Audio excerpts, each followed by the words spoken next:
Hey everyone, this is Evgeny and you watch another video in LangGraph Advanced series. So, what's our plan for today? We're gonna check how you can use long-term memory in reactive agents and particularly in multi-agent systems. So, join me and let's take a look at that together. So basically we are checking today how long-term memory can work in multi-agents and supervisor multi-agents system. I mentioned this specifically. And in general, if you followed our LangGraph introduction series, we had a lesson where we looked into the long-term memory, and that was pretty simple, right? We had a store or storage, and basically you have several methods where you can use to utilize your memory capabilities. Like you can put the memory item to the memory, you can fetch it, you can search it, and everything was pretty simple and straightforward, right? But this thing works only when you have, you have a workflow as a graph. For example, let's take this as a research agent. And here's the question. This is a pure React agent and everything depends on the way how graph decides it to do so. For example, where should I inject my hard-coded operations to update the storage, right? Agent is a pure LLM, it has a set of tools and that's it. We don't have this classical flow or maybe router architecture where we can create a node and update the memory there. And if you think about that, it's pretty easy, right? Maybe, but it's not so easy, but it's logical, right? The only thing you can, which you can use to affect this graph behavior is to provide different tools. And basically, this is the idea of how to use long-term memory in your React graph. So you have to provide specific tools for the agent and provide the proper description. So agent is aware that the tool should be used to update your storage. And which way we're gonna look at that?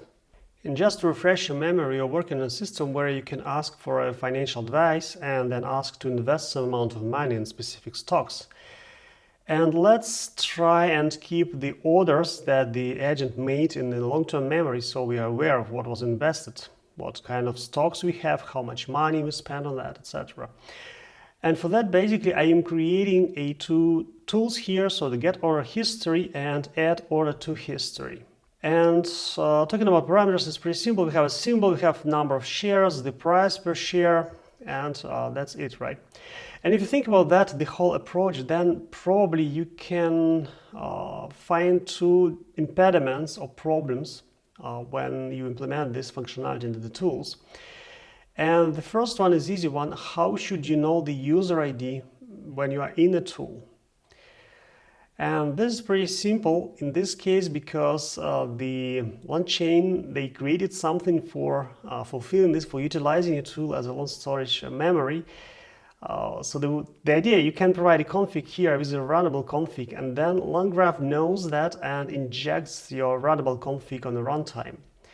And having that, you can fetch the configuration, and from there you can get your user ID. So this is the way you can solve how to get the user ID in the tool. Another problem here is how can I get my storage? Because, well, it's not clear, right? How should I grab it? Which storage should I use?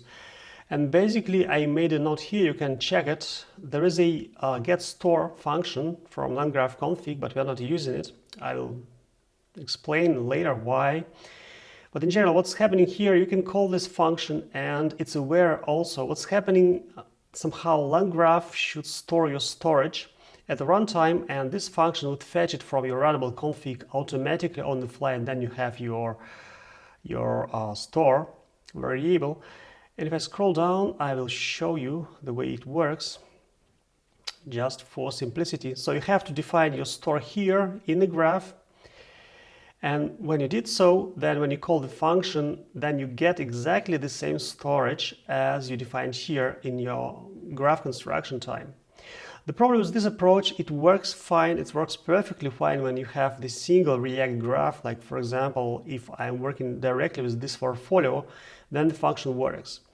Somehow what I found during the time that it's not yet implemented in the proper way, and if you have multi-agent system, so The portfolio agent starts from not directly from direct user request, but it's a supervisor who makes a call to portfolio. Then somehow supervisor does not provide the context. And so this function returns you 0, nothing. So this one is not working, at least for me, at least at this current time when you are building multi-agent systems. I'm pretty sure maybe at the time you're watching this video, they will improve the behavior. Maybe the better version, the next version of LangGraph will fix this issue. There are a lot of discussions about that on the internet you can find, but so far this is the idea. This is how it should work, but it's not working fully at the time. The workaround we can go with is very simple, right? We can define the global storage. And then you can reuse it across your whole application. So what's happening here, we are initializing the global storage, and then we have the function getGlobalStore, which can return you this instance. And then we are initializing it with in-memory store. So what's happening, let's take a look. Let's go back and take a look at our tools again. We have the add order, and here I mentioned that we fetch the user ID from the config, and this one is provided by LangGraph. Then we define our namespace, which is ledger. Kind of it keeps the orders made, and a ledger user ID. We get the global store, and the rest is pretty simple.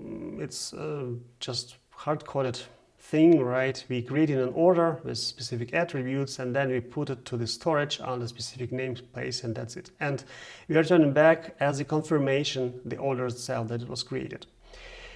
And again, the very important crucial thing here to define the proper comments, because this is the way, these are the hints that are provided to LLM, and that because of that LLM knows when and how to use this function. And the same we have for get order history. And that's pretty simple as well. We have a config, we don't have any additional parameters, we don't need them because the user ID is being extracted from the config file. We have the same namespace, we get the store from global store variable, and then we do the search for namespace and returning all the values. But we are not returning the whole object, like which is an item, we are returning only value, which is our order. And now we can reuse these functions. Okay, so let's give it a try. I'm compiling the function. I'm defining the portfolio agent, and this one is responsible for making an orders.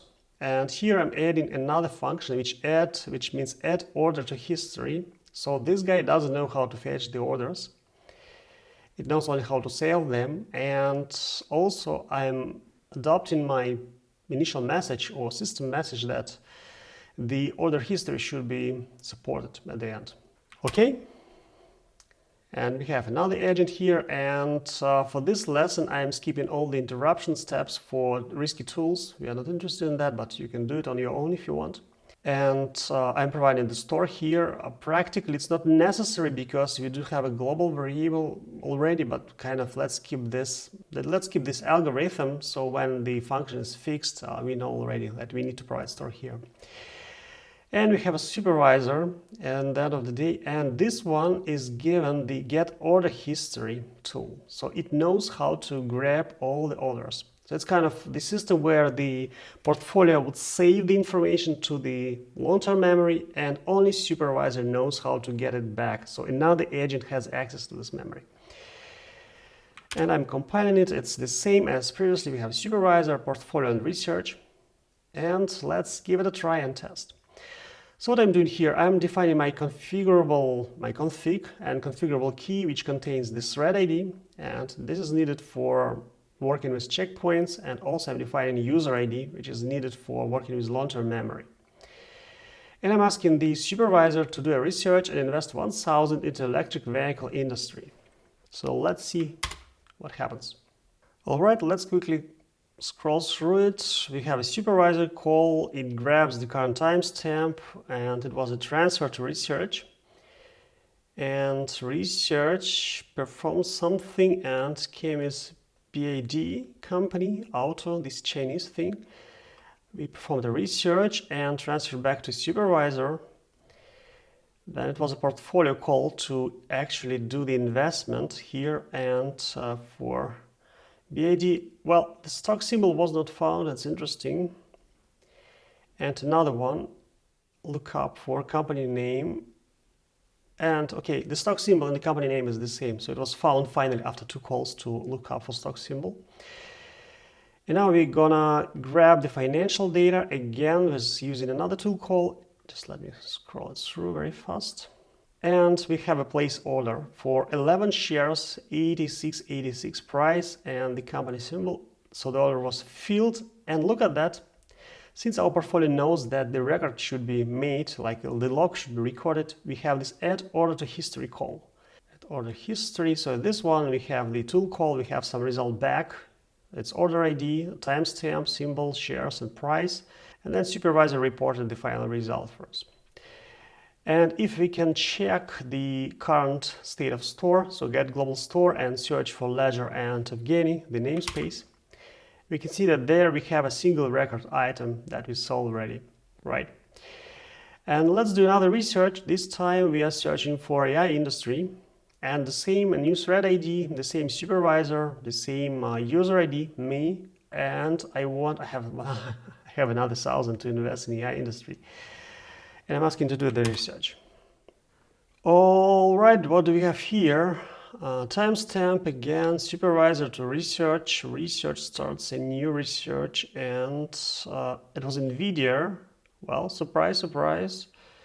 Wiki search for NVIDIA. Then we went, okay, I recommend investing to NVIDIA. We went back to supervisor, from supervisor to portfolio, and there we have a lookup stock symbol. And it found something really weird, and it complained that time, I think, right? Fetch stock data was 0.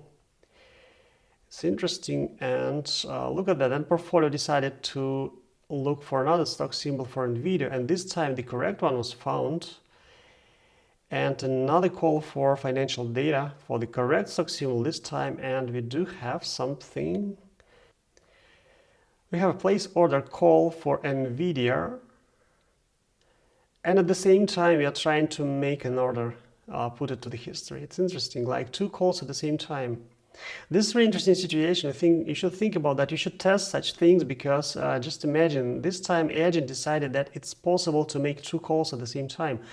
But what happens if this one fails, for example, and this one not? So you do have an order history already, but you don't have the real stocks.